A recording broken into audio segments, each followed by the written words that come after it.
And I want to talk to you guys about evidence, video footage. What is your opinion on what we've captured so far? Is there anything compelling enough to you guys to have totally made up your mind?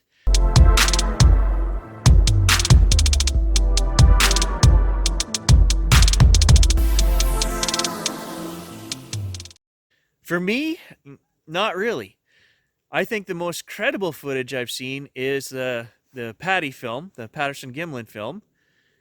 But I still flip-flop on that every time I watch it. I've been watching that thing for years, and every time they enhance it and slow it down and show muscle movement, and I go, yeah, absolutely. And then I watch it again and I go, to me, the first thing I thought of when I watched that film, the way that Patty turns and looks, what do you do when you're a kid and you're in a Halloween costume and you've got a mask or a pillowcase or something over your head and you got little eye slits that you're looking out of and you can't see very well? You don't turn your head to move around, because if you turn your head, you lose the eyesight through these little holes. It doesn't line up, right? When you're a kid, if you've got a mask on, you turn your whole body to look because you didn't want to move your mask.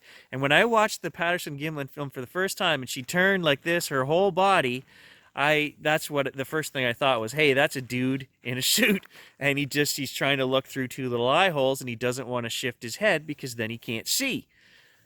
But the more I watched this film and I saw muscular movement and things like that, and the injury on her thigh and all these other things, I flip-flop. I'm back and forth on this all the time. What do you guys think about the film footage that we've captured so far? I know there's some other good stuff. The Freeman footage, that to me is as close as it gets, guys, to the Patty film. That I flip-flop on that too. I don't know. I think there is some real compelling stuff.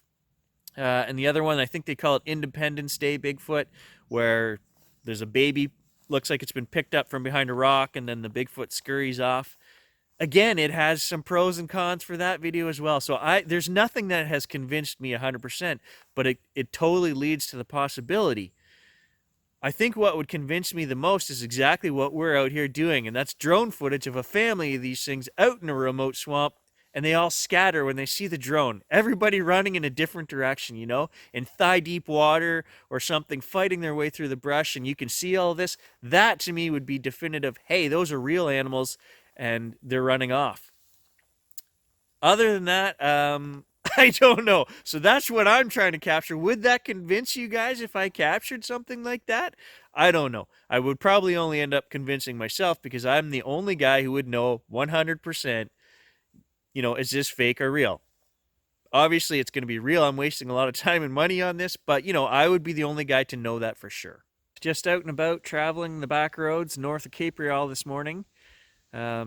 Used to work at a mine up here, so I know a lot of these back roads. They're pretty remote, lots of swamps, lots of empty bush area. It just goes on for hundreds of miles north of here, same as at home. We're a couple hundred kilometers from home this morning.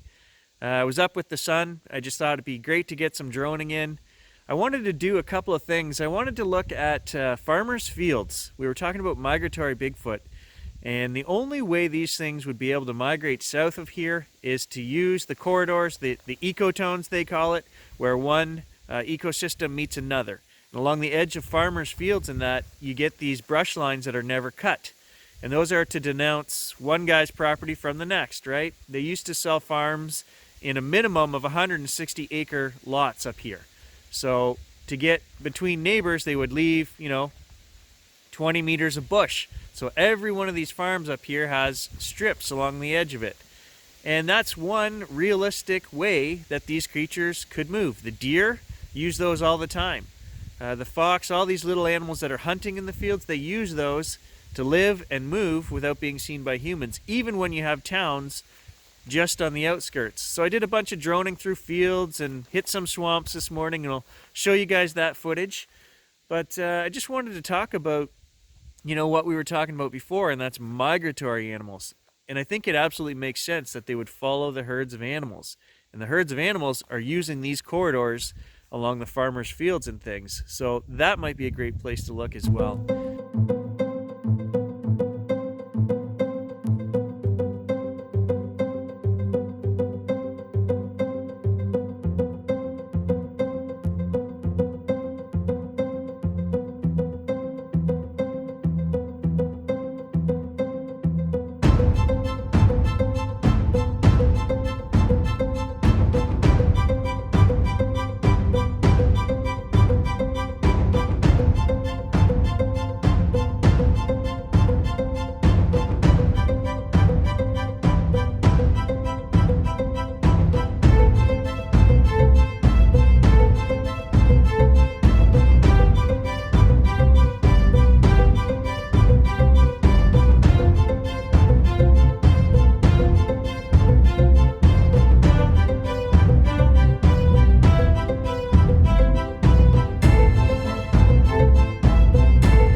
So I'm just trying to debate whether I think that the migratory hypothesis, these animals following herds of food and using corridors along the edge of cultivated land to follow that food, makes more sense than animals that hibernate and live in a cave system underground. Because honestly, I think that's more what my belief has been, that these things are living in hidden underground places that we just don't go. And they come out and use the forest to hunt animals and whatnot.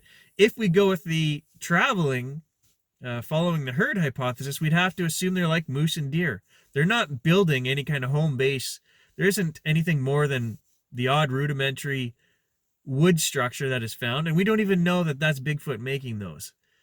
Obviously, there's no houses, or they're not building a permanent structure anywhere. So, but that being said, the migratory hypothesis would explain why these animals are seen in, rural human areas where there is little villages and people and things. Why? Because they have to be there. They're following their food. They have no choice. So that makes sense too. I don't know. I'm just trying to sort out, guys, what really makes sense from a biological standpoint. What are their needs? How do they address these needs? What is the proof? What have we found? What have people found and videoed in the past? And what would explain sightings around humans and things like that? Because obviously these things don't intermingle and don't want anything to do with us, and yet we have thousands of sightings, including sightings that are of curious animals coming up to houses, banging on windows and doors. Is it a territorial thing? Are they just trying to move the humans out of their area? That could be the answer to that. I don't know. What do you guys think? The other thing that needs some serious consideration is the growth rate of the young. So if these animals are going to migrate, I would assume they're fairly slow growing creatures like humans. You have a baby, it's pretty useless for the first few years. So we're talking about having a baby in the summer months and then packing up and migrating hundreds or 1,000 kilometers. Who knows? We don't know the distances. That doesn't make sense to me either. So I don't know. You wouldn't be able to travel and hunt and raise young, I don't think, while moving around and remaining undetected from humans, moving into more and more populated areas. That just doesn't make sense to me. So I'm just freewheeling my thoughts over the last few days, guys, and I think I'm kind of on the hypothesis that these things would have a home base somewhere, would live somewhere where they could raise young and be undetected by humans, stay as far away from humans as possible. And you might get the odd, hunter out on his own that you're going to catch somewhere following a herd of deer or whatever, That I don't know. I'm trying to piece it all together here. I also had a viewer from Britain send me another story. It's not a Bigfoot story, but it is a monkey story. It's a strange one, but she actually did some research and kind of tied it all together to real events and things that happened in the past. It's a very quick little story here, but cool and interesting, and I'm going to add that for you guys just to have a quick look. Hi Gary, I love your channel on YouTube and thought I'd share my story with you. I did not actually see Bigfoot. I have lived all my life in England. I am now in my 50s. During the period of 1987 to 2001, my daytime job was in an office that was situated on a former WW2 USAF airfield in Suffolk, England. This airfield closed after the war, and several buildings, including where I worked, had later been converted for modern day use. One Saturday morning, I turned up to work. I was the first person to arrive there, and as I opened the gates to the premise, I heard what sounded very much like a baby crying, over in the woods, perhaps 20 yards distance. I knew I'd have to go look, so I wandered through the woods. The cry would suddenly stop as I got within a few yards of the source. I'd then stand stock still, then it would periodically start up again. Surely a very young baby crying out. Each time it would get further away, then eventually it stopped altogether. I returned to my workplace and put it out of my mind. Maybe a fox cub, who knows? I saw nothing. Years then went by uneventfully. I used to take my dog in with me to work most days, and at lunchtimes walk her over the airfield, which was just deserted, open scrubland mixed with overgrown, dusty concrete runways. One such lunchtime as we wandered over the scrub, about 20 yards ahead of us, what looked like a little pink naked man about 18 inches high popped up in the tufted grass. It immediately took off and ran away from us. He ran upright, arms swinging by his sides in the fashion of a sprinter. He had a little domed head and it was thin build. I did not see his face. We, the dog and I, stopped dead in our tracks to watch it. He ran quickly, ran maybe 5 yards down the track away from us, then darted off the footpath to the right over to some hawthorn trees and disappeared into the undergrowth with a rustle of dry leaves. He was gone. At the time I was going through divorce and part of me thought I'd imagined it due to stress I was under at the time. Perhaps it was in my imagination. Roll on 17 years and I was looking at online images of the old airfield and in one was a small capuchin type monkey that traveled in a particular B-17 bomber as a lucky mascot. Further research led me to find that the exact same spot I saw it was where that particular plane with the monkey mascot parked overnight before each mission. The entire crew were lost in 1944 on a mission over Germany, but there is no mention of this monkey's fate. Did I see its ghost? Best wishes, Karen.